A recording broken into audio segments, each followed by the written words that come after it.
The timing for this is just too perfect. Everything stated in this video is my opinion and my opinion only. And just like everything else in these cases we discuss here on this channel, everything is alleged. Hey guys, this is Jules. Welcome to my second channel. Now, we talked about this in the live last night during the ransom deadline countdown for the Nancy Guthrie case. If you missed it, it looks like this.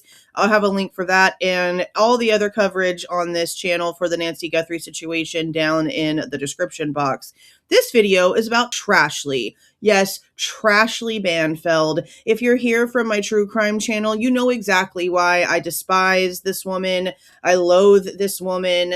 She is a paid distractor. She has no problem coming out, putting out false information for views and clicks, and never comes back and tries to retract anything. I will give you that might not know anything about the reasoning behind any of this one example. In the Idaho 4 case, there was a lie being told that wasn't really a lie. It seems like at the scene, the police were playing the most horrible game of telephone ever, and they ended up telling one of the officers a few hours later, according to reports from the Idaho State Police, that the voice that Dylan heard said Kaylee's name. This is not true. This was never said by Dylan in any of the interviews. We've read the reports, we've gone through everything, and this is something that was misinterpreted from within just a few hours of the scene. Now, the reports, the interviews, everything else has come out and proven that that's not the case.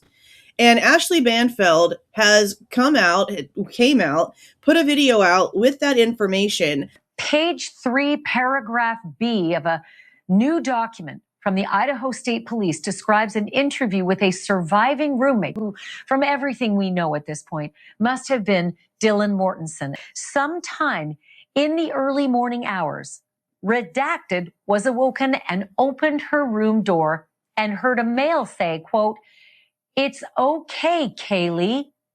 I'm here for you." And now that false information is in the WSU lawsuit.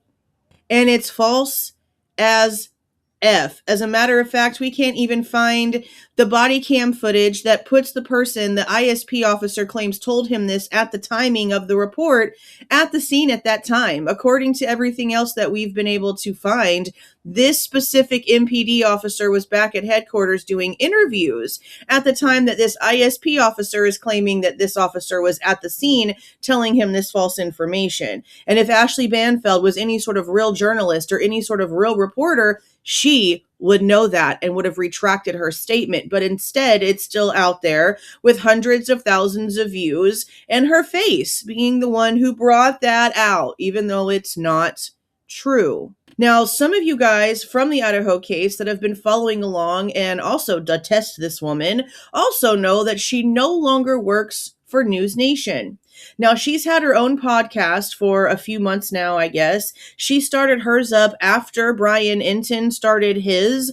I'm sure she saw how successful he was and how much money he was making and decided to jump on board. And hey, if you can get money from ad revenue, if you can start your own channel and start doing your own podcast and it goes well, good on you. But you're sort of like those entitled little Nepo babies everyone complains about when it comes to celebrities' kids. You're the daughter of News Nation. Of course, you're going to have an instant, ginormous audience on your private YouTube channel. That's a given. But now, what happens?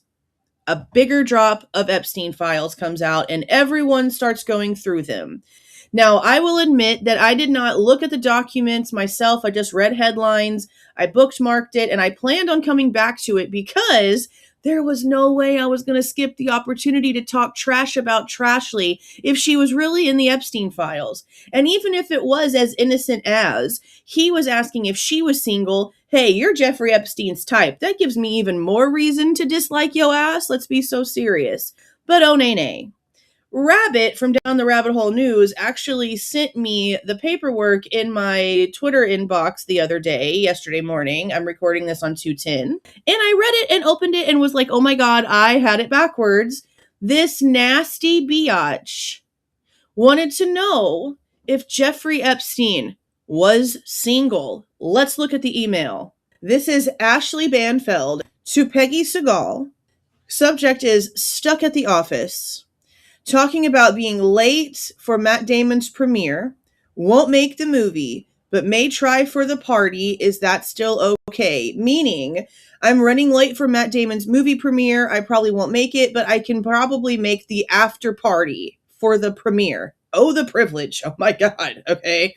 Then it says, and is your friend Jeffrey still single? XO Ash, when it should have been signed Trash. Now, a Twitter page for the Luigi UHC assassination case is who posted these with the red highlights so that you guys could see more clearly what's being said by Ashleigh and about Ashleigh and just Ashleigh in general, okay? So as you can see, this is the December 4th email that I just read to you about her saying that she was going to be late for the movie premiere, but could possibly make it to the after party. And again, asking, is your friend Jeffrey still single? Now, Peggy Segal writes back to her the next day on December the 5th, come to the party, see Allison or Marissa or Darren. They will let you in, Peg. Now, the next day on December the 6th, Peggy and Jeffrey Epstein are now having a conversation and are talking about the event that's going to take place on Sunday. He says, any amazing girl I should take to Sunday event. I will leave London Thursday night at 5 for New York. Peggy then writes back, on December 9th, Allison will send you the guest list. You can come alone or invite Ashleigh Banfield, who is lusting for you. I can give you email/phone.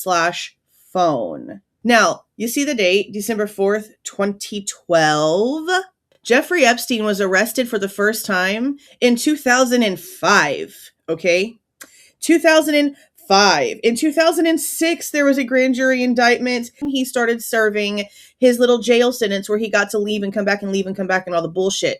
It had been years since this was found out. And she is sitting here in emails to people who have personal connections to him.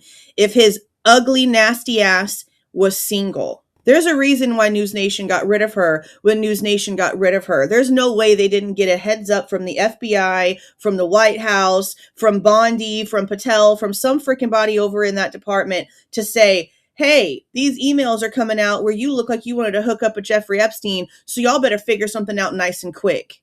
Well, she already had a podcast to bounce off to. So they made it look like they do every single time somebody at a school gets in trouble for R-wording somebody or for something crazy that happens. In order for it not to look bad, what do? Oh, this person's moving on to another company. Congratulations on being a loser. Or, oh, we're going to go ahead and resign this person and they're going to go ahead and retire early. We all know the bullshit. We all know the bullshit.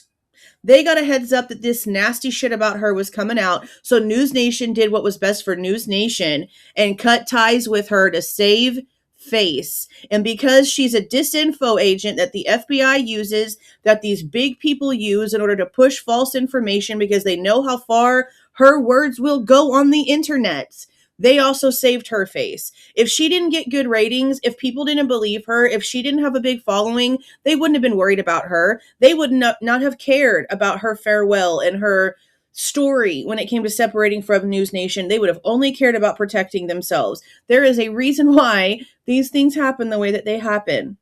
And I am fully convinced that News Nation got a heads up about Ashleigh Banfield wanting to know if Jeffrey Epstein was single in these emails, knew how freaking nastily disgusting it was going to look, and knew that they were going to have to publicly get rid of her if this came out before they got rid of her.